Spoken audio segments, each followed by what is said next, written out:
This is Around the A, a weekly look at the top stories, news, and interviews from the NHL's top developmental league, with your hosts David Foote and Patrick Williams on the Sports Podcasting Network.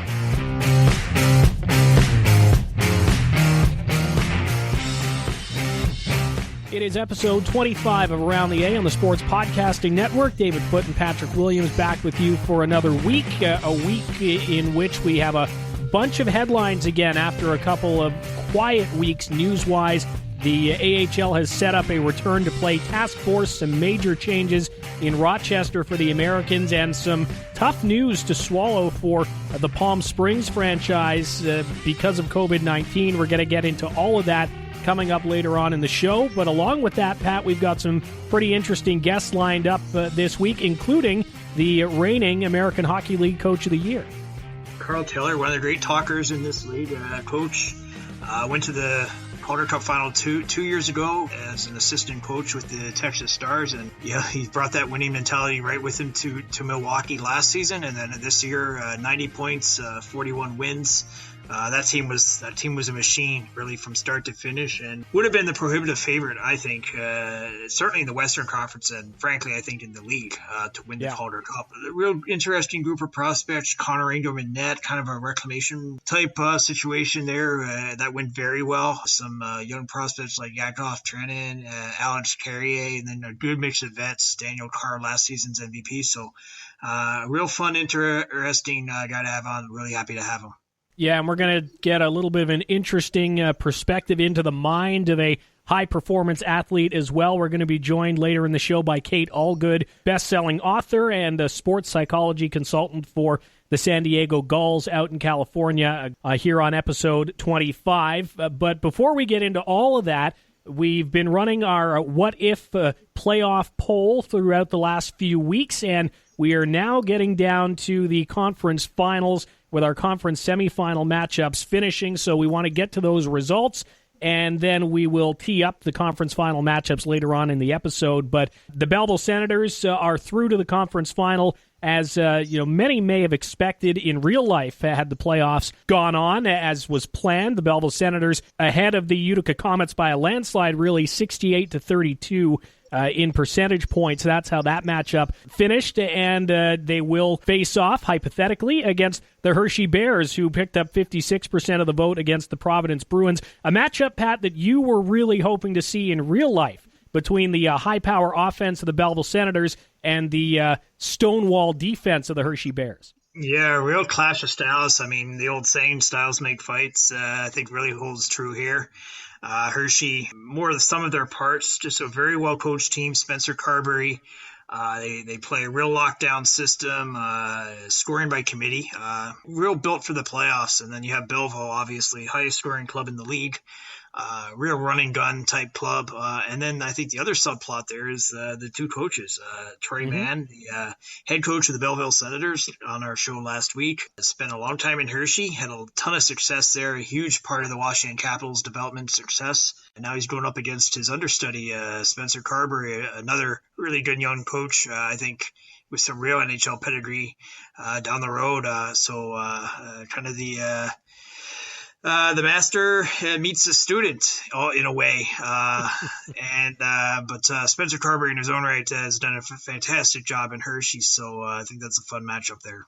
Yeah, and over on the western side, no question at all, with the Milwaukee Admirals cruising through 86.1% of the vote. And we're going to talk about this with the Ads head coach, Karl Taylor, in a few moments. But the fan support from Milwaukee has been incredible throughout the season for them and throughout this fan poll as well. Yeah, it's a real passionate fan base. I think it's overlooked sometimes in this league, but a couple years back they shifted arenas. Panther Arena in downtown Milwaukee, they went from the Bradley Center, which was the NBA building that shut down. And it's one of those situations, it's a really good fit, similar to Charlotte in that sense, in that they got their own building, they control the dates, they're able to get a little bit more of a personalized feel there. So it's been a real success there in terms of the off-ice component of that business than certainly with what the team had on the ice this year. A lot more success. So perennially a strongly supported franchise, and this year was no exception. And I know that Milwaukee was hoping to get into the new building that the Bucks are moving into as well. That's not going to happen, so they'll stay in their current home. They're going to go up against the Iowa Wild, who picked up around 62% or so of the vote against the Tucson Roadrunners. Again, not much of a surprise, because I think both of these conference final matchups could have been, anyway, potentially what we saw if the playoffs had gone ahead. Absolutely. And I think the neat thing about this format is that we get an all-Central Division matchup in the third-round conference final from the West. So yeah, that's kind of a nice little twist from the past, the typical AHL playoff formats. And I think these two clubs, undisputably the best teams in the West. Tucson was a solid club. Colorado was a solid club, but Milwaukee and Iowa definitely kind of a notch above. And so we'll see how they match up against each other. They had a good playoff battle last season in the second round that, it sets the table for this year. So whoever's coming out of the West is going to be a handful for the Eastern Conference club. And really looking forward to this matchup. I think this might, in some ways, maybe even be the premier matchup of the entire playoffs. Yeah, we will recap those again for you coming up later on in the show. But first, let's get to the head coach of the Milwaukee Admirals, Karl Taylor, finishing his second season behind the bench with the Ads. He went deep in the playoffs as an assistant with the Texas Stars a couple seasons ago, and really seemed to find his footing here in Milwaukee this season, guiding the Admirals to the best record in the regular season, 41-14-5-3. They had one of the top power play units. They were pretty much unstoppable throughout the course of the season, and he really did an incredible job with that group. And I'm sure we're going to hear from him how much his team's performance played into his recognition, but you can't ignore what he did behind the bench there in Milwaukee. Absolutely not. I think you look at how dangerous they were offensively. Obviously, they have some weapons there. Daniel Card, Cole Schneider, a few good young prospects as well, but more of a scoring by committee there, and they thrived on the power play. At one point, they were in the 44% range during that 13-game winning streak they had in November. And I think the other thing that really stands out there is that their penalty kill was so good too, 6 overall, and it's hard to find that balance in this league to be solid on both ends of the puck on special teams, and they managed to do that. And I think, especially with the penalty kill, that's a real testament to the coaching staff and to the work ethic that permeates that club. And he did an amazing job. I think he's really made himself an NHL head coaching prospect. Really, there's not a whole lot left for him to do in a lot of ways. He's coached at all different levels. Coached WHL. Coached university, ECHL, AHL assistant, now an AHL head coach. I think he's definitely going to get himself a real look at some point, either with Nashville or somewhere else, because everywhere he goes, he just seems to put together success and win, and also develop players. And really, if you can do all that as a coach in this league, you really are setting yourself up for NHL opportunities. Yeah, we're really looking forward to getting his perspective on the whole COVID-19 shutdown, as well as a recap of the outstanding season that the Milwaukee Admirals were able to put together. So let's hear from the head coach of the Admirals, Karl Taylor, up next on episode 25 of Around the End.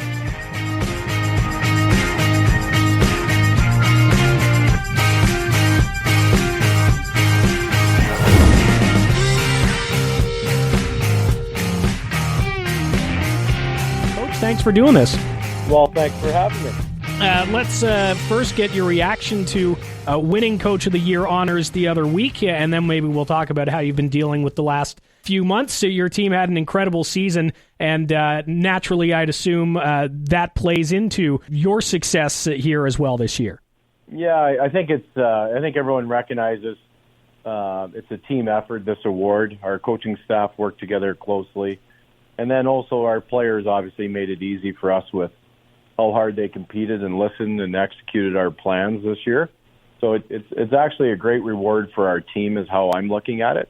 In a season where we had big aspirations and weren't able to finish it, it's actually a very nice reward because your team, you don't win this award unless your team has a very good season. So for the whole organization, we see it as an organizational team award.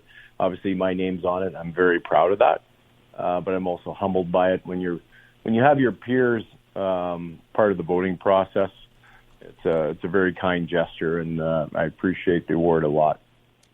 You guys had a 13-game winning streak at one point, and a hot start and pretty much didn't look back. Was there a point that you kind of realized how special this season was going to be? Well, we started very well the first season, too, here. This past season was my second season. We came out of the gates, we were super hot the first 10 games in the season one for me in Milwaukee. A couple of players went up, and they didn't come back, and that affected our roster a little bit. So we weren't sure how it was going to go, but we knew we had a good team. We knew we had put some things in place. We knew we had made some adjustments roster-wise. I know the first year we had lots of turnover. Our general manager, Scott Nickel, did a great job getting the people in here to help us build the culture and the environment that we both want to have. I think we've done that. I think we've got a great situation here with the people and the environment and the expectations we have here. We expect to win-win here, not just hang out. We want to win for our local owner. We have an independent owner here with Harris who works very well with Nashville, and we have big goals here. We want to develop players, but we also have a goal of winning here. So, chatting with the head coach of the Milwaukee Admirals, Karl Taylor. So let's go back 3 months or so and the abrupt end to what was an outstanding season for your group. How did things play out for you, and what's the reaction now that things won't be getting going again? I think overall there's nothing any of the teams can do about the situation. And our job as coaches is to develop players and win hockey games. We did a lot of that this year, like a few other teams in the league. But so our focus is celebrate what did go well and what we did accomplish, enjoy what we did. In the end, nothing can be taken away from the team or the personnel or the coaching staff or the management that was involved in everything that we did this year. Obviously, everything was going as planned. We led in a lot of categories. We're very excited about the playoff opportunity. No one knows how that was going to play out. There's lots of good teams, and there's lots of factors that go into that. But I think the messaging to the players at the start of the pause and also our final video call was, you know what, no one's taken this away from us. We've had an excellent season. You have to enjoy and take a step back and think about what we actually accomplished this year as a group.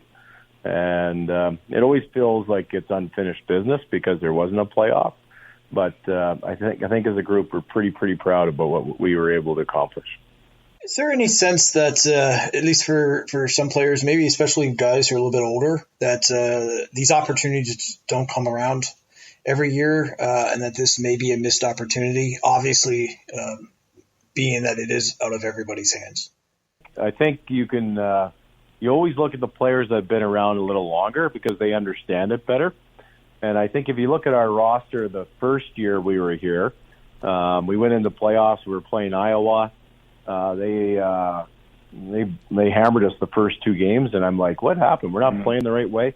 Looked at our roster, and we just didn't have any playoff experience, even from our veteran players. It was just the situation we're in. So we got our hands back on the steering wheel and took the team and had some meetings, and we recovered from that, and we ended up losing the series but pushed it to 5 games. I think those veteran players and the guys that have been around, they understand. Like when you're a young guy and you have success early, you think it's always going to be that way, and that's just not the hockey, the league, whether it's the NHL, the American League. It's so hard to win on a consistent basis. It's so hard to stay healthy.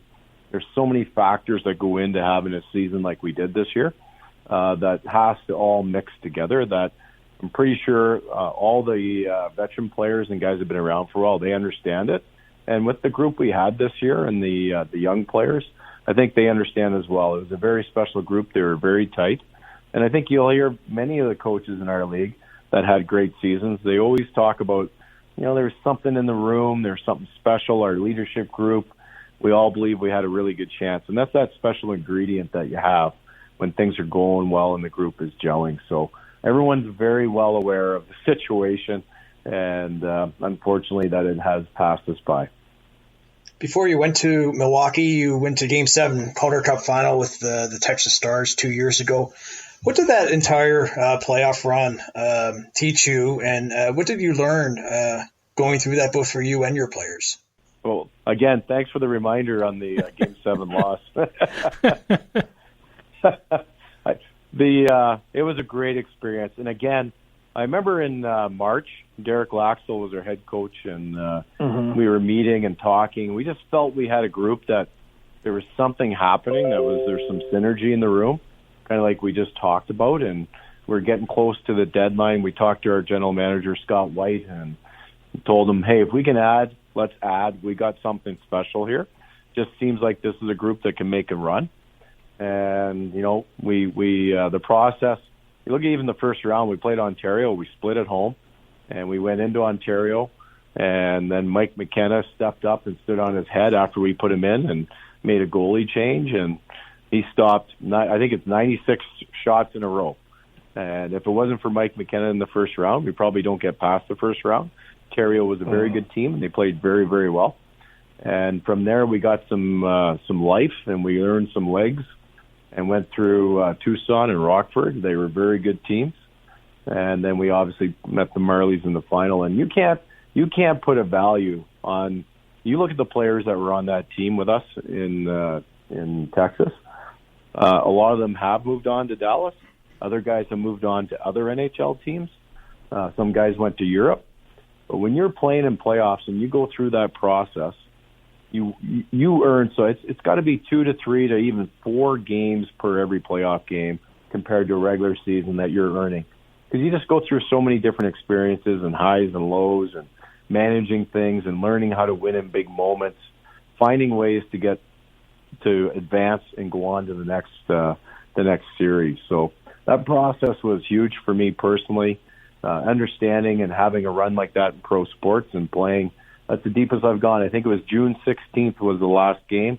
I've never played that long, but hopefully we'll do that again shortly in the near future. Goaltending obviously was such a big story this year. Connor Ingram, Troy Grosnick. What made those two click so well together as partners? And how do you, when you inherit a situation like Connor Ingram, how do you get a young goalie through that coming off a difficult situation? Yeah, but it's I'll be honest. So we traded for Connor in the summer, and he was looking for a change. We were able to give him a new opportunity. And I didn't know much about Connor other than his World Junior stuff up in Canada. And so I didn't do a bunch of research on him. If we're going to give someone a fresh start, we want him to have the actual fresh start. So when Connor came in, we told him, hey, this is yours. I don't care what's happened in the past or what's occurred, or I don't want to hear any of that stuff. I'm going to evaluate you on today and moving forward. And I think that's really important for coaches to do. If you got to follow through on giving those guys that opportunity when they do come over, and you never know the circumstances. There's players that have left teams that have been involved with me that they're excited for a change. It's just the way it goes sometimes. So Connor came in. He's a great young man and looking for a change. He dug in, played amazing for us, and did everything he needed to do to recapture his opportunity to be seen as a prospect and as a goalie on the rise, and moved into the depth chart for Nashville, which is great, exciting news for him. And let's not forget about the other guy. Goose was outstanding. You look at these two guys, we were very blessed. And I think I heard another one. It was Joel Quinville. He's always like, hey, are you going to take this coaching job? His first question he says is, who's the goalie? So both these guys give us that opportunity. And I'll be honest, we alternated them every game all season. We never broke the rotation. The first year here, we wanted to do the same thing. So we rotated our goalies until it played out a little bit. And we wanted to give both guys that opportunity last year, and it was working well, so we continued with it. Lots of discussion in the back room about what do we do in playoffs? Do we continue this, or do we have to go with a number one or run with someone? We didn't have to make that decision based on things played out, but to take a quick step back, both these guys, outstanding goalies, They're a little different in how they play. They get along outstandingly. They're very competitive. They're pushing each other, and they made each other better every single day this year. So a lot of credit goes to them.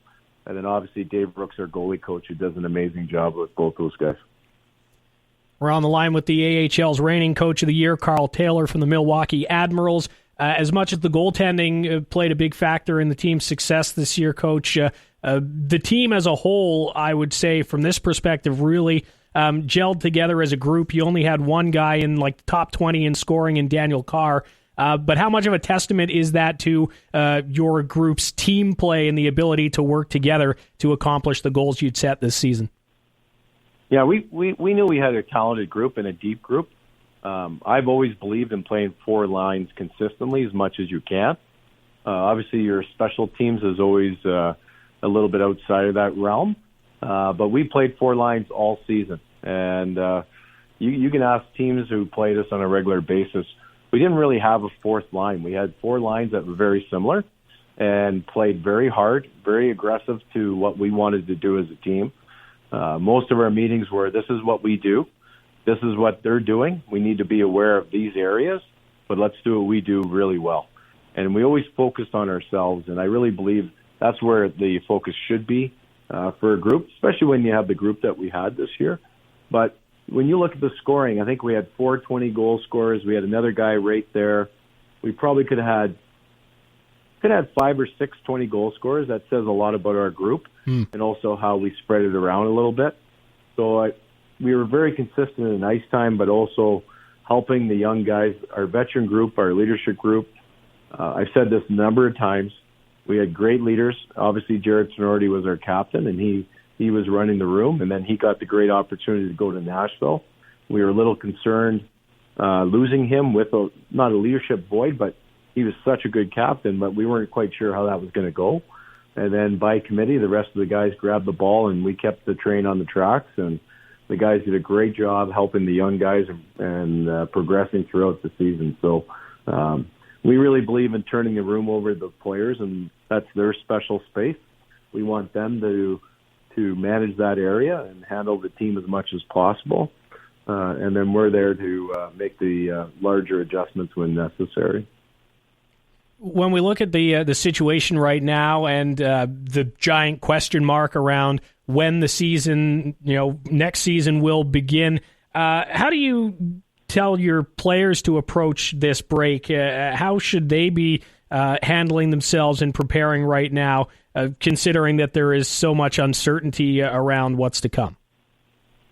I think the uncertainty is the number one issue for everybody in all walks of life, even outside of the hockey world, just trying to plan. Is there going to be a second wave? What's going to occur? Is the season going to start? I think for our group, our messaging has been, let's get through the NHL, see what happens here. They've set some dates. We'll see who gets selected to go and join the training camp group from our group. And from there, once that gets decided, the people selected obviously will go through that process. The people that don't, that we've told them to plan on playing a regular season start, run your training the same way. I don't know how else you can do it and prepare to be ready. If the dates slide, which lots of people are anticipating occurring, potentially, then we just have to deal with it. And usually you're going pretty hard early in your training, and then you get through some specific stuff, and then you get into lighter agility and acceleration stuff. And so for our group, our strength training guys, Jason Norby, they're doing a great job individually with our players and staying on it. We've had a ton of Zoom calls with the guys, but it's also summertime kind of for the break once they decide who's going to go to the NHL. And we want the players to take their time, enjoy it, and make sure when we do start the next season, whenever that may be, that hopefully we can start again like we finished, because I know there's a bunch of guys in that room, not with chips on their shoulders, but disappointed they didn't get a chance to make a run. And I know they're hoping to have that opportunity whenever the season begins. How close do you think Alex Carrier is to an NHL job? I thought, his progression the last few years has really been remarkable. And he seems like he's right on that edge of an NHL job. Yeah, I would agree with you. He's an outstanding young man. You know, he's been with this organization for a while now. I've had him for 2 seasons. Very receptive, very coachable, great leadership skills, part of our leadership group. Very smart, headsy player. I love guys that have good heads. This guy thinks the game very, very well. And he's very complete. Obviously, he's a big part of our power play on the first unit. But he's a guy that defends hard, checks hard, isn't afraid of boxing out. Just a very complete player, very headsy. Really like him. I think he's on the cusp. I think he's getting to a point. He's just finished his 4th year. So for him, I think early on, you want to keep those young guys playing more than being a 5, 6, 7, 8 defenseman in the NHL, because you don't want young guys sitting on the shelf. You want them playing and developing. And so he's fighting to get in that last pairing. Hopefully he finds a way to get into it. He's right there depending on what Nashville does and how they move forward. But I think he'll have a great opportunity in the next season to try to secure a spot. And he might be a guy that maybe starts at a 7 because he's got a little bit of games and got some veteran presence now. Maybe they will keep him there and understand that that might be his next progression. Yakov Trenin, obviously came in as a real solid prospect, went through some difficult times, and then really had his breakthrough this season. What changed for him from what you saw? I think with Yakov, I've had him for 2 years, and the first season he had a tough go. He got injured, right? And so didn't have the rookie season he was anticipating. And then he came into the next year and he had a new coaching staff to deal with. And we had lots of meetings with Yak. He's a very strong-willed individual, which helps him most of the time.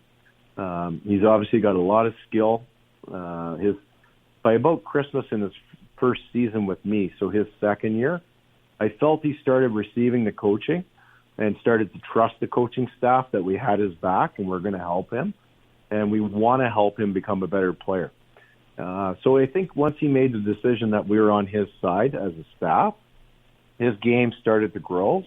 And by the end of the season, he felt we were in his corner.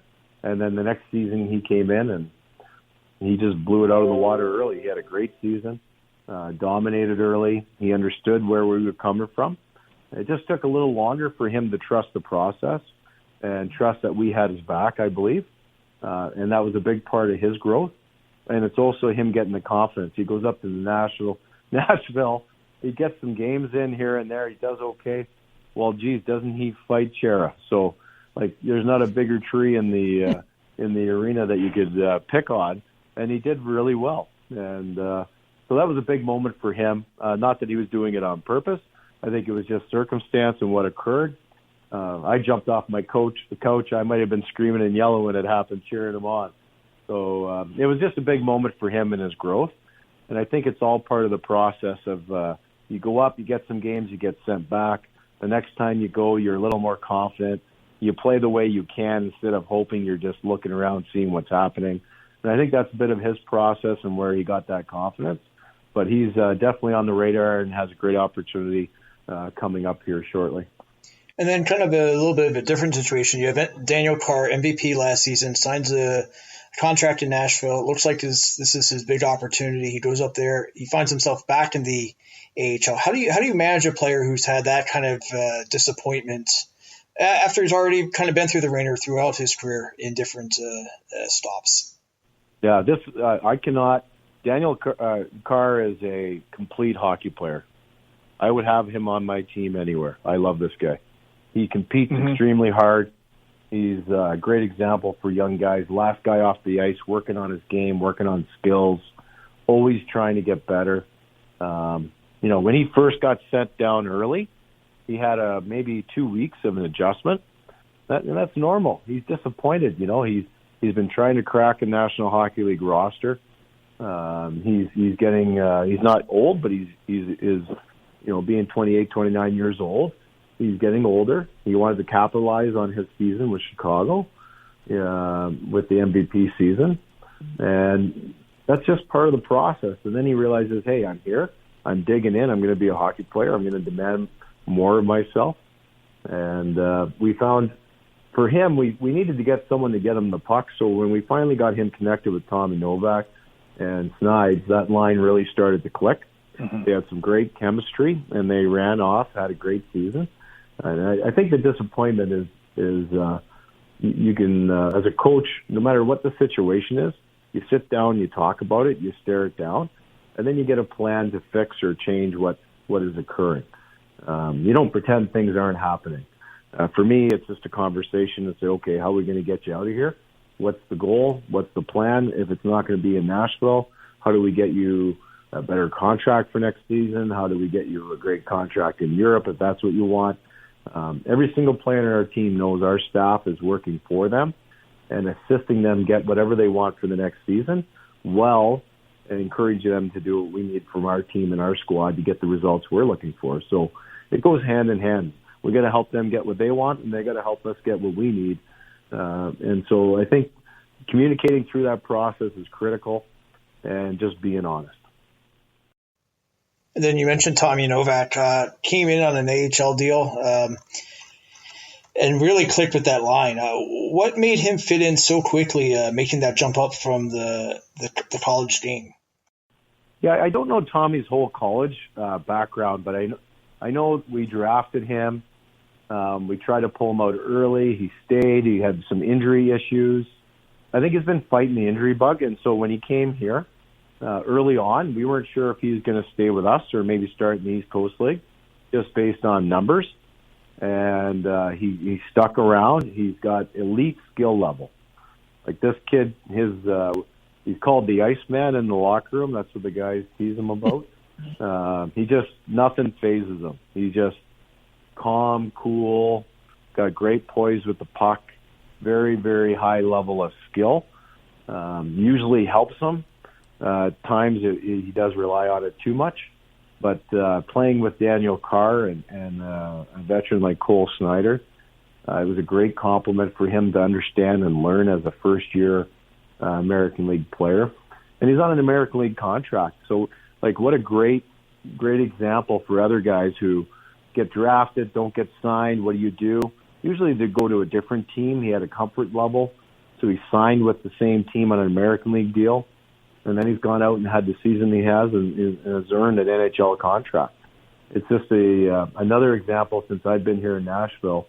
We've had numerous guys earn NHL contracts and get opportunities that were older guys. You got Colin Blackwell, Jared Snorty. You got these guys getting opportunities. Matt Donovan's flipped his American League deal into an NHL contract. And it's from a coaching standpoint, it's awesome because I love to see these guys progress. But you always love to see merit get rewarded, and that's what's happened since I've been with this organization, and that helps you when you're recruiting, and also helps guys believe that they still have an opportunity, which has been proven true here in Nashville. Last question for the AHL's Coach of the Year, Karl Taylor, the Milwaukee Admirals. Coach, we've been running a what if the AHL followed the NHL's return to play protocol and restarted the playoffs. We've been doing a fan poll here, and far and away, the Milwaukee Admirals fans have really stepped up and pushed the Admirals now into the conference finals. What can you say about the fan support that your club gets, 5,000 fans or so a night, and the market of Milwaukee as a hockey town? Well, Milwaukee's a sports town through and through, let's be honest. The Bucks, the Brewers, us, so many teams were having great seasons. The Wave, which is our soccer team, they've been very good. We've had a great run this year as a city. The fans, for us, very passionate, love the team. I'm glad they keep clicking on whatever it is to make us win. Hopefully they push us all the way through your fake playoff run there. But I know they were super disappointed. They just loved our group this year. From all the events that we attend to and get to meet them. I know they were very excited about having an opportunity because, Milwaukee hasn't had a lot of playoff success in the recent history. Team's been around for 50 years. We do have a Calder Cup back when Claude Noel was able to be a part of that group and win it. But I know they were feeling this was a great opportunity this year. And I know they feel the disappointment almost as much as the players and staff because there was just it was such a great season here in Milwaukee. The front office, 50th anniversary of the team, all the promotions we had going. It just seemed like a perfect storm in a positive way where the team was doing great, and the 50th anniversary, all the jerseys, all these things, bringing the alumni back, which is outstanding. And just to share on that a little bit, I always bring the alumni in the room for the team meetings. Mm-hmm. I just love it because you get some guys from the 70s or the 80s in there, and we're showing video, and they're like, what is all this? We used to have a butt in the shower in between periods. So I just love seeing the reaction, and it's really important for coming from a college background back when I coached in Canadian University.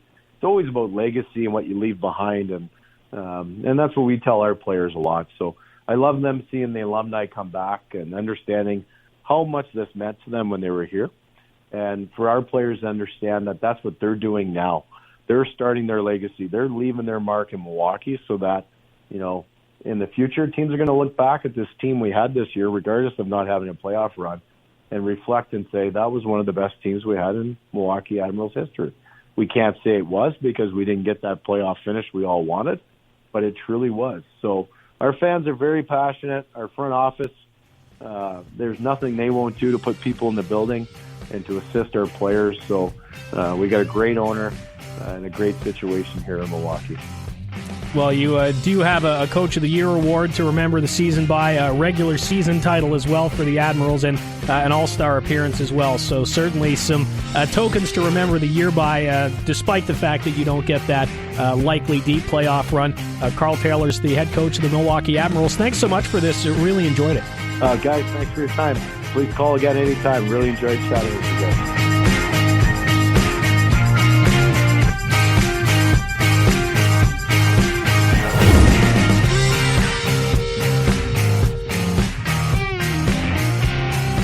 Episode 25 of Around the A continues on the Sports Podcasting Network and wherever else you get your podcasts. Don't forget to follow us on social media at Around the A Pod. Like and review the podcast wherever it is you're listening to it, and you can send us emails as well, aroundtheapod@gmail.com. If you have feedback, guest suggestions, we'd love to hear from you. David Foote and Patrick Williams here. A big thanks to Karl Taylor, the head coach of the Milwaukee Admirals, for his time. A fantastic discussion with him, and even a Mike McKenna shout-out in there as well. Yeah, Mike McKenna, a very good friend of the show, multiple-time guest on this show, and it was fun talking to Karl Taylor. He's seen a lot in this business. He's worked at all different levels. So I think that always gives a coach a really well-rounded perspective on the game and the business. And, again, it's always nice to hear Mike McKenna's name.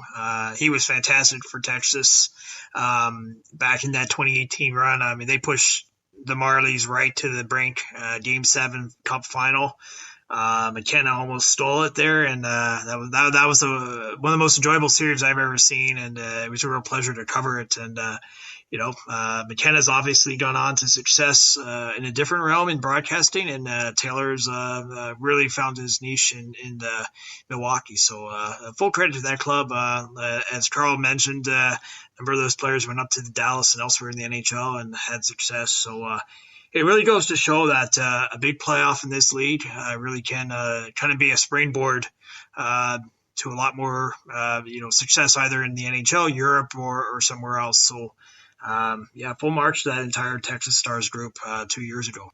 And full marks to Karl Taylor for his insight and perspective. Coming up in a few minutes, we'll get some insight into how players mentally may be handling the abrupt stop to the season and the questionable off-season that's ahead. We're going to be joined by Kate Allgood, who is a best-selling author and the sports psychology consultant for the San Diego Gulls. Before that, Pat, lots to talk about this week, which is different from the last few weeks where there haven't been a whole pile of headlines. It just seemed that everything kind of hit here over the last couple of days, starting perhaps with the most important news to break, that being that the American Hockey League has set up a return-to-play task force. This will be a group that won't have any, decision-making responsibility, but will certainly provide a lot of feedback to the Board of Governors as far as how we resume play and when we resume play. And it's a pretty good mix of NHL management to AHL management and some owners as well. Yeah, some real heavy hitters in that group. Kyle Dubas, GM of the Leafs, a lot of experience down at the American League level with the Marlies. He was part of that 2018 Marlies Cup team. Ken Holland played and managed in this league from the Edmonton Oilers. David Poile and the Nashville Predators. Very familiar with Karl Taylor and the Milwaukee Admirals. And then Don Sweeney, his teams in Providence year in and year out are top-notch.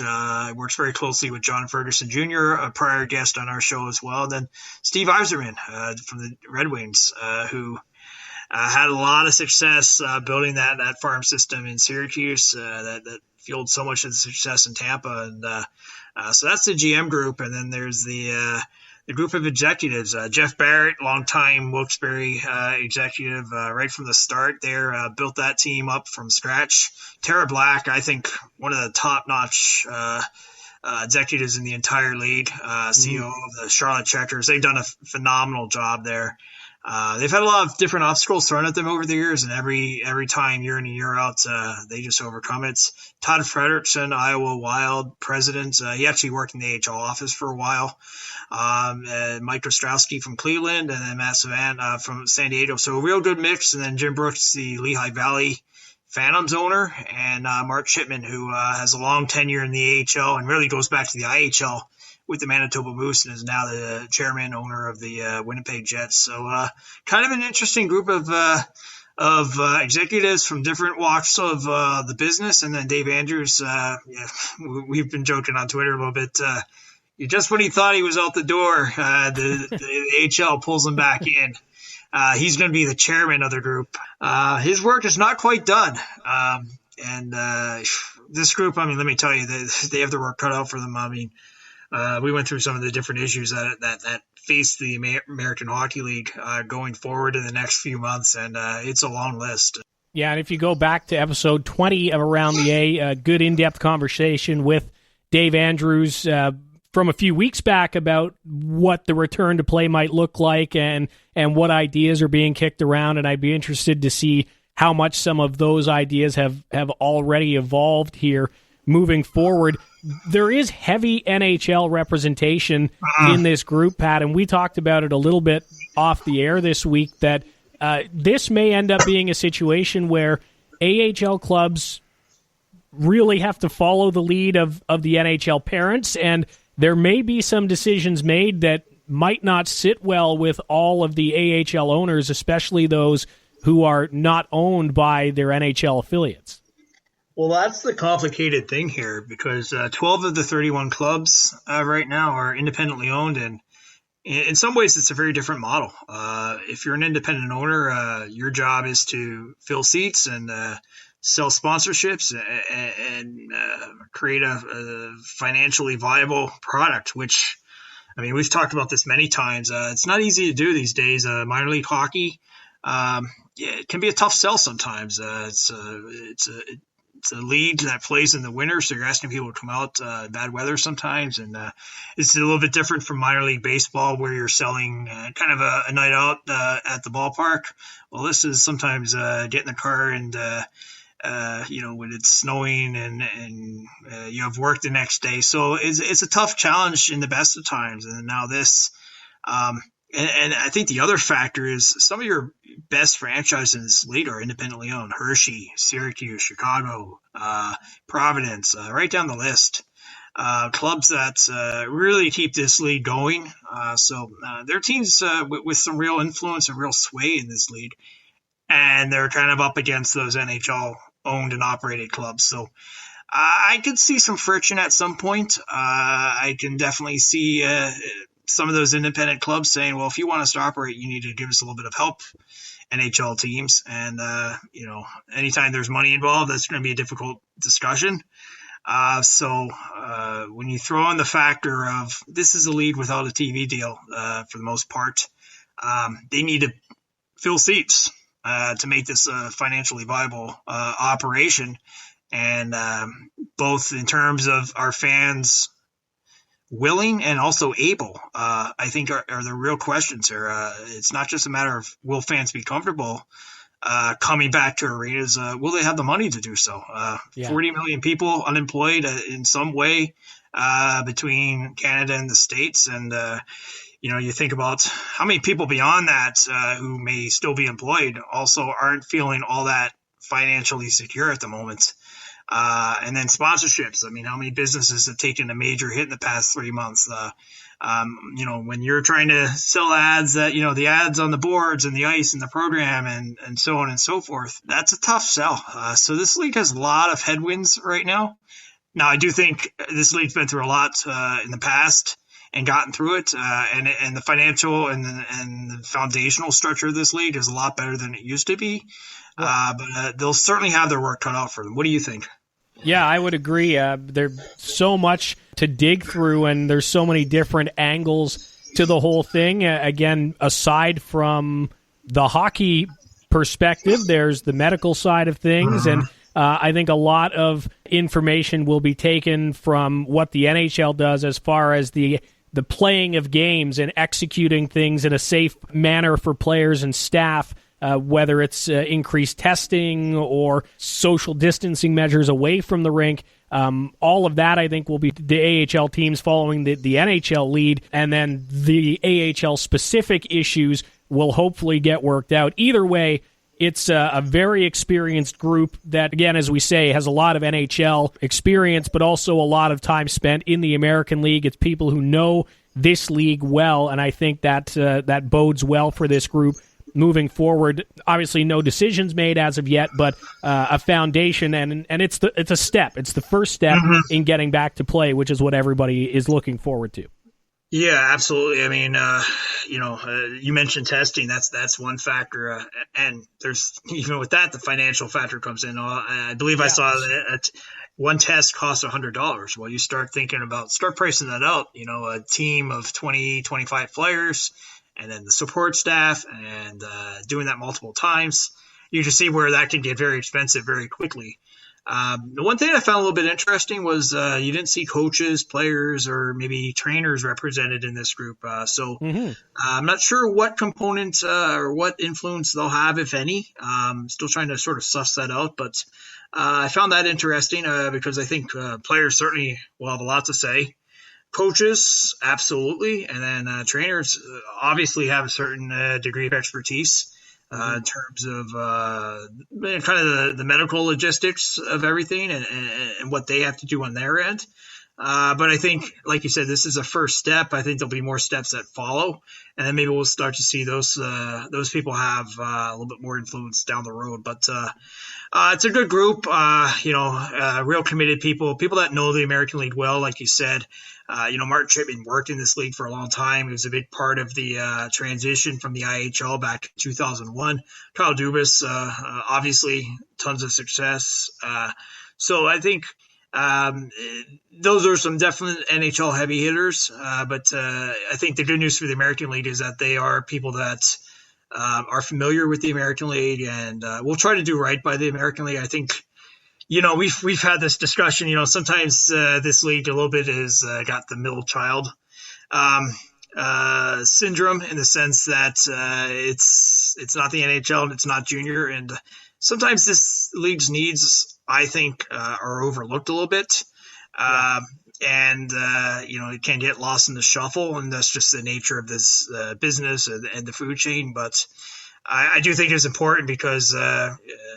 There's a business to run at this level. And we often hear that, it doesn't really matter what happens down there. It's just about developing players. Well, that's true up to a point. But in order to have player development, you have to have a foundation down here.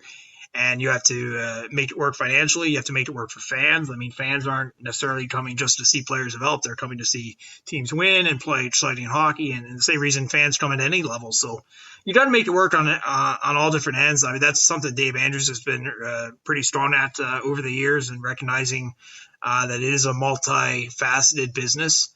And I think that this task force reflects that mentality pretty well. And as far as players not being involved, At this point of the proceedings, if you will, I would imagine that the PHPA and the union will have a lot to say when the proposals finally come out to actually decide how we're going to get back to hockey. So that's the big news, or biggest news, I suppose, out of the league this week. A couple other things we want to touch on quickly here before we get to Kate Allgood, who's the sports psychology consultant for the San Diego Gulls. Let's finish with COVID-19 related headlines, I suppose. Some news out of Palm Springs this week that their arena project and, for all intents and purposes, the franchise as a whole on hold right now because of the spinoff of the coronavirus and the shutdown and things like that. Yeah, excellent report in the Palm Springs Desert Sun newspaper. Amanda Ulrich, I have to really give full credit to her, managed to finally provide some answers out of that situation. I've been trying for months there, and it's gotten so quiet. They were supposed to have the groundbreaking for the arena back in February. That was postponed. At the time, nobody gave it, I think, a ton of thought, but obviously then the COVID-19 situation hit. That put everything on hold. And the situation now is, according to the story, is I'll give you the direct quote, Tim Leiweke, CEO of the Oakview Group, who are associated with the new Seattle franchise, quote, "Once we get past the virus, we'll make a decision if we're going to proceed," unquote. So that's a bit of a jaw-dropping quote for me. A $250 million building that was planned to open in the fall of 2021 as the new Seattle AHL affiliate hasn't broken ground. Obviously, you start doing the math on that timeline. They're right up against the wall here in terms of crunch time with trying to get that building going. Now they're on hold. Natural next question is, okay, well, what about the Seattle AHL affiliate for 2021? Or I should say, 2021. Because they need to have a farm team somewhere, and if they don't have a building in Palm Springs, where do you put it? And then, I mean, this arena deal was so much kind of fanfare back in the fall when they announced it. Like I said, $250 million. It was going to have a practice facility attached to it. Everything looked great. And now to see that quote, I mean, that is just a quote that just really jumps out at you that, typically, I think we both know all too well, hockey executives in this business, they try to put a positive spin on things, understandably so. And this was not a positive spin in any sense. So there's been a lot of opposition there, in terms of parking was one of the issues. Traffic was another issue. And then it's kind of a three-legged situation in the sense that you have OVG, you have the city of Palm Springs, and you have the Agua Caliente group. And they're all sort of working hand in hand on this arena. But, I thought that quote, I don't know, it spoke volumes to me. What was your take on all this?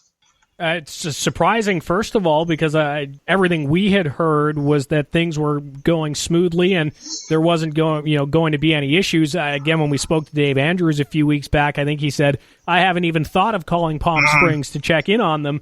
And here we are 4 weeks later, and you've got a quote like that from the ownership group saying, well, we're not really sure what's going on. So I think as with everything else in this ongoing and evolving situation, the hope is that they figure out what's happening quickly and are able to make a decision, but it certainly leaves one more question mark out there as if we needed any more. Yeah, it goes. I mean, Seattle had gotten kind of a jump on their AHL situation very early. Got that all in place. That was one of their real top priorities after they acquired a franchise from the NHL. And if they're going back to square one in some ways, back to the drawing board, I mean, that's a tough situation here. Where do you put a farm team? Do you do it short term in Seattle?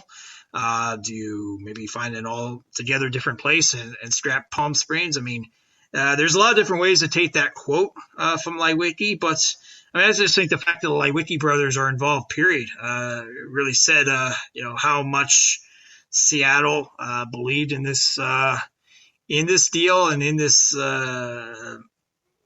initiative to have their affiliate in Palm Springs, and now it looks like in no small part due to the pandemic situation that could be at risk. So we'll have to keep a real close eye on this, but it is, at least at some point now, we have a little bit more to go on because that situation had gotten eerily quiet. I didn't get return, some emails I had sent, and that's kind of been the story in a lot of different clubs with staff being furloughed or laid off. But I thought it was really strange in Palm Springs how quiet it went because there was a lot of excitement for that club, a lot of money that was put down early on, and in terms of drumming up interest, and now it's on hold. So stay tuned. That's the latest kind of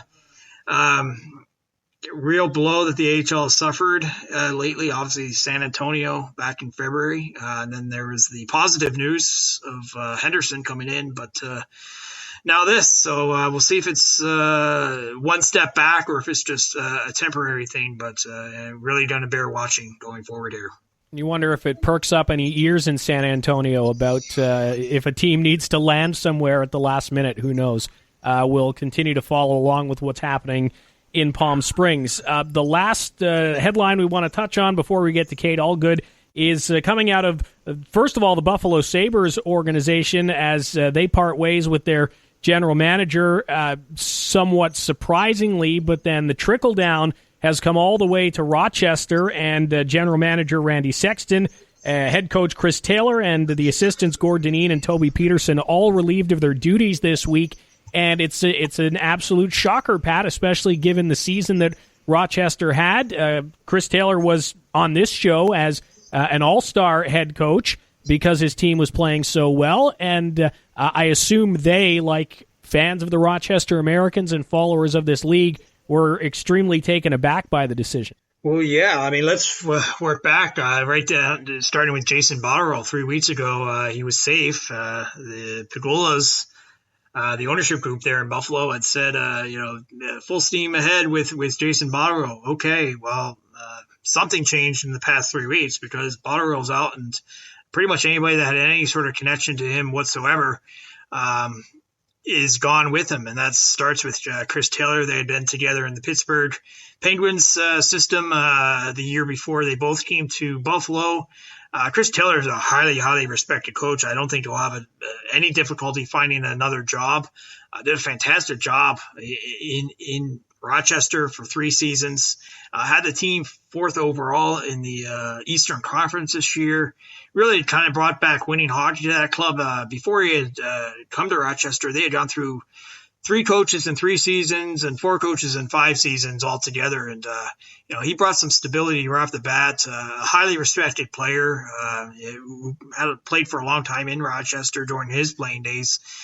Won championships as a player, a captain, kind of did it all, and even got a shot at the NHL level earlier in the season when Don Granato was sidelined, and then came back to Rochester in December, picked the team right up, didn't really miss a beat, and then this happened. So nobody can really explain it. To say there was a house cleaning in Buffalo, I think, is an understatement. I mean, they got rid of pretty much everybody, it seems like, right down to amateur scouts. And it's one of those situations where when the NHL team's losing, a lot of times the burden starts to really fall on the American League team, even when it's really through no fault of their own. So it's the second head coaching change in the American League this offseason. Mike Stothers a couple weeks back with the Ontario Reign. I think both Stothers and Taylor, though, highly, highly respected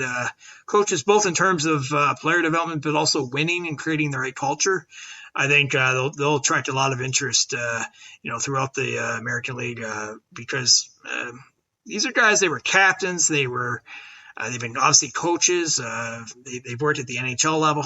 Their resumes are extensive, and it's a shame to see a coach really through no fault of his own kind of just get swept out, through what is basically a complete and total house cleaning / maybe decimation of that entire Buffalo front office. So, Yeah, we'll wait and see, but there's going to be a lot of changes, I think, going forward, both for the Sabres and the Amherst as this unfolds.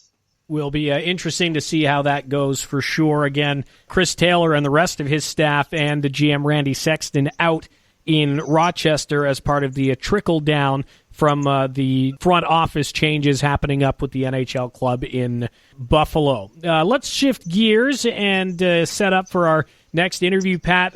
We talked to a lot of coaches and a lot of players and a lot of journalists on this program, but we don't talk to a lot of support staff. And while a lot of those folks like trainers and strength and conditioning coaches and such are involved with players right now during the shutdown, their roles, I don't think, are as prominent as that of our next guest. Kate Allgood is the sports psychology consultant for the San Diego Gulls. It's a role that not every team has, but I think is extremely important in this day and age when it comes to player development and keeping guys focused, and maybe now even more so given the current circumstances.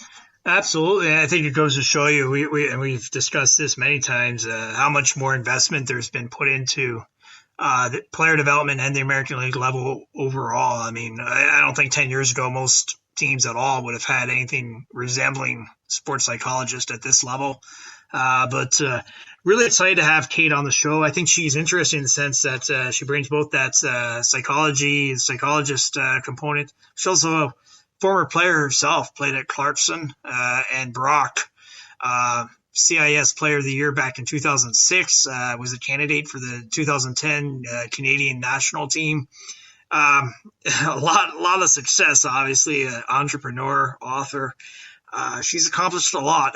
And I think, you think about what players used to not have, and they were kind of left to their own devices and had to navigate their way through. I mean, I heard some horror stories early on of, especially players that would come over from Europe. They didn't have their language down yet, and were often left to fend for themselves. And now, if you're a player with the San Diego Gulls and really other teams have similar setups, if you're just trying to kind of just reorient yourself and get your focus in the right place, you can turn to someone like a Kate Allgood and get their insight. And she has both that player mindset, but also that educational background as well. So really excited to have her. I think she's going to give us a lot of insight. And really, honestly, I think stuff that we can apply to ourselves and listeners can apply to their lives. I mean,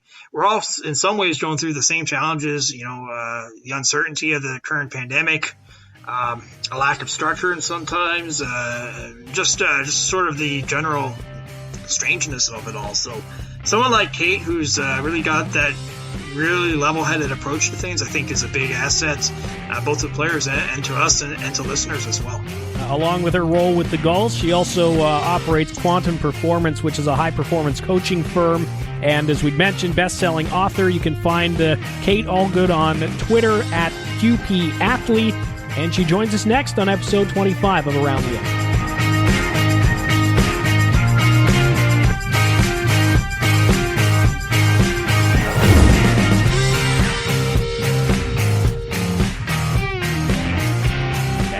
Kate, appreciate your time. No, absolutely. Thank you for having me on the show. So what have the last 3 months or so been like for you as far as, the season stopping and dealing with this pandemic like everybody else has been? No, absolutely. So, when everything obviously stopped initially, a big part of my job and helping the players was, initially we thought, we didn't know exactly how long it would go on for. So kind of trying to keep them mentally ready for whenever things would resume at that time. So, I sent out a bunch of messages to the players and individually connected with them, just to kind of talk to them about things that they could control during that time, which obviously a lot of things were outside of their control. And that was a main focus of mine with them, was to, pinpoint the things that they could control, a lot of which was on the mental side, from, visualization to creating maybe some different goals that they might need to set for themselves now that things had changed. And then as time progressed, obviously with the season being canceled, it was kind of wrapping up some of the work I did with them and then giving them ideas of things they could do for the summer to help them, come back ready to go for next season.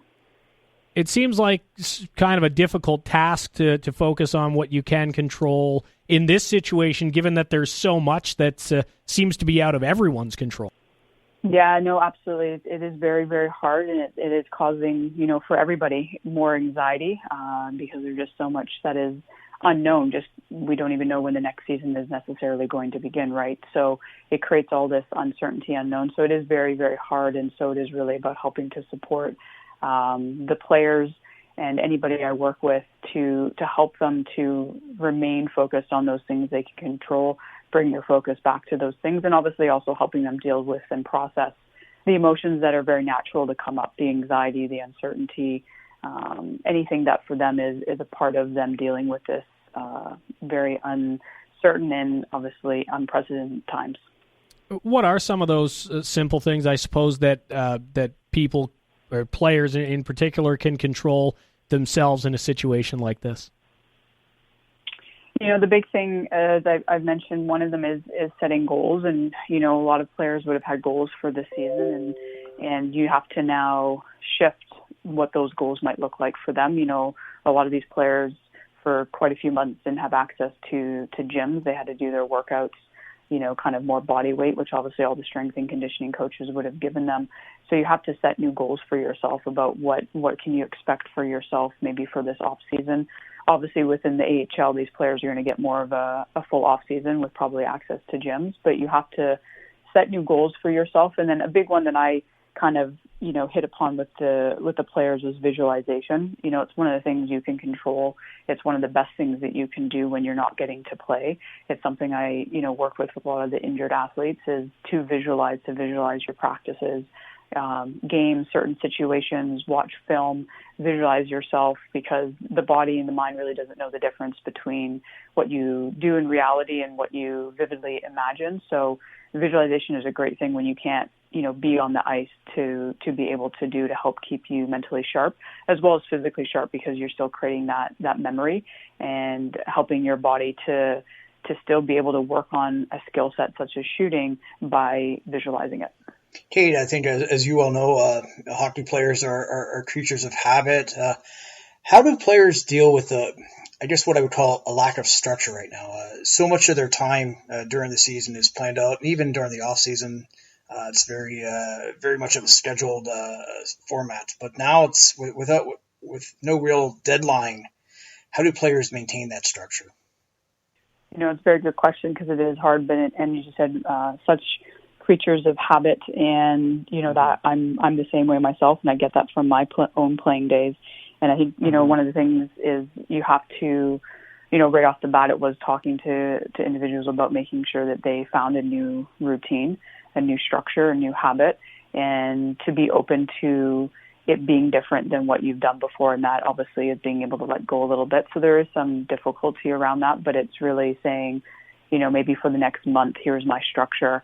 And at the end of that month, we'll see where everything is at, and then create a new structure for the next month, because we'll have more information a month from now than we do right now. But you can't maybe necessarily say, okay, here's, my 3-month structure, because you just don't know if, 3 months from now, who knows, maybe there is training camp, but we don't know. So you want to maybe go a little bit more immediate, where it's saying, okay, just for the next 30 days, here's my structure, given the information I know, given the maybe access to facilities, because obviously everyone's different with where they're at and if they have access to gyms or the ice, and then, reevaluate that every maybe 30 days with new things opening up, and, more information obviously being there to maybe know when things might start back up. With the playoffs not happening, at least some players I've spoken to, there's a sense of a missed opportunity, a sense that, with a good playoff, that could have been their step into the NHL.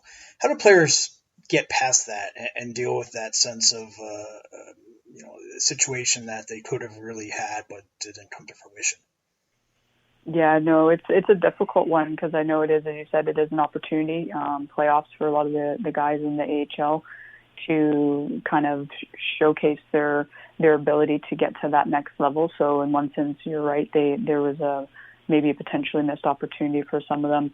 So a big part of it is you have to grieve a little bit, actually, first off, like those players who did feel that this was a missed opportunity. You have to grieve that missed opportunity, and it's a big part of it because a lot of the time, interestingly, we don't. But it's a loss. As I said, it was a lost opportunity potentially for some of them. So first you got to grieve it because that's a big part of letting go of really just saying, okay, like that that was not what I wanted it to be. And then you have to refocus, and part of that is you have to go through the process. When you fully grieve, it allows you to more easily refocus and say, okay, now that's done. It's out of my control. Yes, it happened. It sucks that it happened.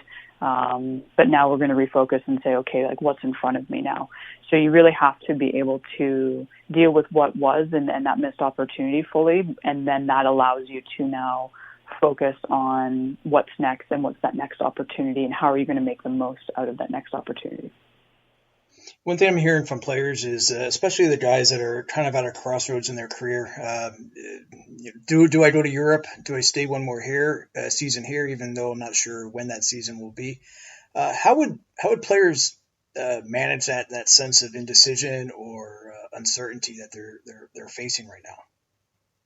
I mean, that's definitely an interesting one. That's a difficult one. I know players, even not during this time, that's something that they weigh quite a bit, players in the AHL. And I think, it's really, one of it is looking at, you do have to, look at the different options and the different, I guess, pros to the options and maybe drawbacks to the different options. But ultimately it does come down to an intuitive, kind of gut feeling, I think, for a lot of these guys, and you have to be able to trust that because we just don't know. But if you let all of the uncertainty kind of cloud, that intuition or that gut feeling that someone might have, that can obviously then maybe lead to overthinking the decision. And so it is hard. I get it's exceptionally a hard thing to do right now. So it's really trying to, pull yourself back and not overthink it too much and feel your way through it a little bit more than just, because you don't have all the information. We never do anyways, but even now there's just that much less information. So you have to kind of not do it based off of what you think could happen, but based off of what you feel is probably best for you. We're chatting with Kate Allgood, who's the sports psychology consultant for the San Diego Gulls here on episode 25 of Around the A. Kate also opened Quantum Performance, a high-performance coaching firm specializing in mental training of high-performance athletes and people who operate on that high-performance scale. You were a pretty high-performance player yourself, Kate. If you were to put yourself in the shoes of players right now, how would you handle the situation? Yeah, I guess if I put myself in their shoes and if I was still playing, I would do a lot of the stuff I've told them to do. It's really just kind of figure out what can I control and what can I do, and it's what I've had to do myself within my own business, within my own, staying active and healthy and working out. And, I would research what I could do. What are my options outside of going to the gym or being on the ice to really help, maintain as much as I could physically. And then looking at all the things that I could do that are available to me. And a lot of that would be, on the mental side, whether that's reading a book or doing the visualization, just finding a way to always get a step up. That was who I was as a player. So I'm sure that's what I would be doing now if I was in their situation. Does the fact that, some players will and have ended up with more time to spend with families than they typically would during a season help in a situation like this to kind of have that support around you going through such a difficult and uncertain time? I think so, yeah. I mean, any support that we can all have, but especially the players during this time, I think is tremendous to be able to have people to lean on, to talk to. I think that's a big thing, to be able to just to talk to someone, to talk to people, and to kind of, make sure that any of those emotions or feelings or thoughts that they're having isn't getting bottled up. So I think absolutely, being able to be around family is very, very important during this kind of time. How do players, they're so used to a team-first environment, how do they cope now that having that team structure around them and just being a little bit more alone with their own thoughts at times than they're accustomed to? Yeah, I think, at least from what I've heard, I think these guys are trying to find ways to, as much as they can, still be, connected to the guys and to the team, whether it's, doing video games and, getting on there and just talking, or team, kind of text messages. I think, that's an important thing, is to try as much as possible to stay connected to the team, because as you said, they are so used to, all the time being around the team, being around the guys. And as you said, they're now much more time to think about things, and that definitely can get tricky. I know that has definitely, been there for some of the guys at times, is, having more thoughts in their mind because there is more dead time. Not just because it's more dead time, because there's just also less certainty with when things will get back up. As you said, a less structure. All of these things contribute to more thoughts. And so obviously very important to be as connected to the players, as fellow players, as much as possible. And then also to have people to be able to talk to. And obviously, the guys with the goals have me, and obviously other organizations, same thing. Hopefully they have people in place to be there for those players, so that they can, talk about things and not let it just, to kind of dwell on it or overthink it. Whenever the season does, next season does start, probably looking at a break of 9 months, maybe even more than that. How are players going to kind of regain that game intensity, that sense of competitiveness that maybe has over time started to soften up a little bit? I guess, for each person it might be different. I think in one sense, I don't think it will be too much of an issue. I think, a lot of these guys might be chomping at the bit a little bit because they have had so much time off. I still play in a beer league, and, like 3 months off, and I'm like, all right, let's get going here. So, I think it's only been 3 months, and I'm like, let's go. So I think for these guys, they'll be ready to go. And I can, I know that from my firsthand, when I took a lot of the time off in the summer, and I was always ready to go. So I think in one sense, these guys will be, the competitiveness is there. That's not something that gets lost. I think in one sense, it's almost harder right now that they don't have that outlet of competitiveness, because they're just so used to being in those situations. So I don't think that will be too much of an issue. I think that, you get to training camp, you get going again, get around the guys, and that will naturally just kind of take care of itself.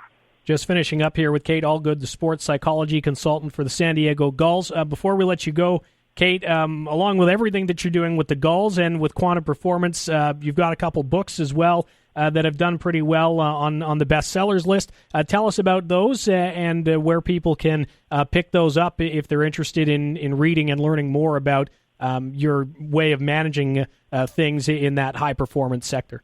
Yeah, no, absolutely. So one of the books is called Get Into the Zone. That was the first book I wrote, and it's a really great kind of introduction into the world of sports psychology. That was my kind of main focus with that book, to really help people who maybe haven't looked too much into it, just really what it is, why it's important, and some stuff that people can start to do. I also wrote a chapter for parents, because I think it's a big part, especially with young hockey players or young athletes, in any sport. Really, obviously the parents are there, and helping parents to know how to best support them. And you can pick that up on Amazon, and that one was actually an Amazon bestseller. And then the second book is called Fortitude, also on Amazon, and that one it goes a little bit deeper. So when someone's maybe had kind of got the basics of sports psychology, started to implement some things, this one now goes a little bit deeper into understanding what it is required on the mental side to be able to perform at a very high level. So yeah, those are the two books. Get Into the Zone and Fortitude. You can find them on Amazon if you want to read more. Kate Allgood, thanks so much for doing this with us today. I really appreciate your insight on all this. No, thank you again for having me. It was a lot of fun.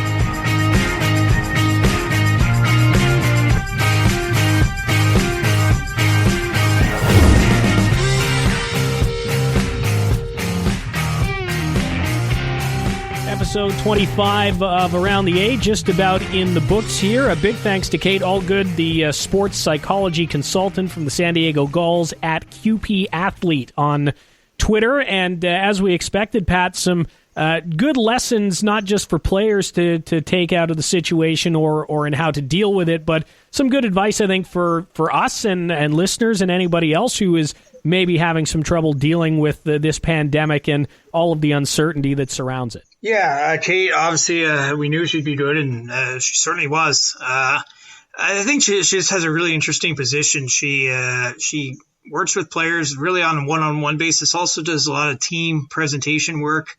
And there's, kind of the old saying, the art and the science of that business. There's a lot involved with that. I mean, and you look at who she's worked with. Obviously, professional athletes, Navy SEALs, Ironman triathletes. I mean, and being a former athlete herself. Really kind of a really interesting career path. I think we'll have to have her back again, because there's a lot more to get into, but it just seemed like the perfect time right now with obviously with players. I've heard from a lot of them just they're trying to sort of just find their way through this. It's like you wake up in the middle of the night and the lights are off and you have to find your way to the light switch, and players are going through the same stuff we all are. I think that sense of, most people in the hockey business are not first round picks that are, a sure thing for the NHL, and every little break matters, and vice versa. And if you're a player and you're trying to get through this, you really have to have the right mindset and the right focus. And that's why they have people like Kate to help them. And it just goes to show you how much this business has changed, because as I said earlier, players used to be left to their own devices, and it really makes you wonder how many players over the years that didn't pan out really were because they didn't get that right guidance and that right direction. And hopefully, with people like Kate and other people in her field, players now have that much more of an opportunity to make it, and it's just giving them that you want to give them every possible chance to succeed, and that's what someone like her can do. Absolutely, and we'd encourage you to check out her books on Amazon as well. Get Into the Zone and Fortitude. Kate Allgood, our last guest. Before we wrap things up, Pat, we'll remind everybody that our What If playoff poll is into the conference final rounds. The matchups in the East, Belleville against Hershey, the top scoring team in the AHL against the third best defensive team by goals against. And in the West, it is the fan favorite, I'll say, Milwaukee Admirals against the Iowa Wild. Do you care to make a prediction this round? Yeah, I think I'll can't bet against Milwaukee. I mean, they just keep motoring through. I mean, they're just really kind of wiping teams out. 86% of the vote this past round against a really high quality club in Colorado. So I'll go with Iowa, and then I'll take Belleville, I think, and that could be a real interesting matchup for the final. It's two teams that know how to put the puck in the net. I certainly give the edge to Milwaukee defensively, but it'd be fascinating to see that high-octane Belleville attack, with Drake Batherson and Josh Norris and Alex Formanton, just going down the list, up against goaltending like Connor Ingram, Troy Grosnick, and that Milwaukee club. So I'll go with a Belleville-Milwaukee final, and hopefully we'll see if I'm right or not. I would probably put my money there just based on the way the fans have been voting. Belleville and Milwaukee have really carried themselves through this thing pretty easily, and that would be an outstanding matchup. Those teams did meet twice this year, once in each of those cities. Milwaukee won both of them, but Belleville did give them a pretty good run for their money in the midst of their enormous road trip that they had back in January to start this calendar year. So that'll be interesting moving forward, but we can't count out the fans in Hershey and in Iowa who we would implore to get on and vote and try to change our minds, prove us wrong as we get into the conference final of our What If playoff poll. Again, you can vote on that on our Twitter at AroundTheAPod, and you can follow us by the same handle on Instagram as well, and email us at aroundtheapod@gmail.com if you have feedback or guest ideas or anything else like that. Final thoughts, Pat, before we say goodbye here for episode 25? Yeah, you can see the news cycle really start to intensify a little bit. I think we'll see a little bit more of that here. We're coming up on the end of kind of the hockey season in a certain way. June 30th is kind of that line of demarcation. Oftentimes contracts come up for renewal or non-renewal, as the case may be. So that July 1 date's a big date, both in hockey and in business in general. So I expect a few more developments in the next couple of weeks. I think we haven't seen the last of it. And then obviously, as we earlier discussed, this Palm Springs situation, they have to figure out a resolution quickly, one way or the other, because the clock's ticking. And if that Seattle club is going to play in the fall of 2021, then they have to really get going there on an AHL club, be it in Palm Springs or somewhere else, and get this situation resolved ASAP.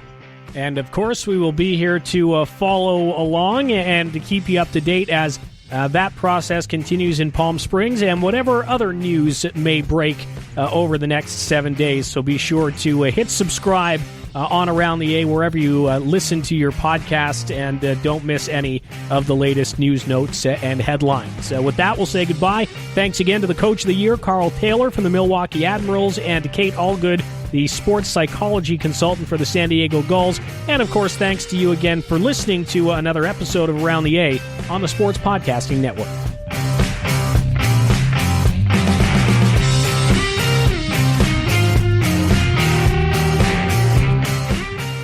Thanks for listening to Around the A. Be sure to tune in again next week. Find Around the A on the Sports Podcasting Network, iTunes, Spotify, or wherever you get your podcasts. Interact with us on social media. Give us your thoughts using the hashtag Around the A and follow us at Around the A Pod.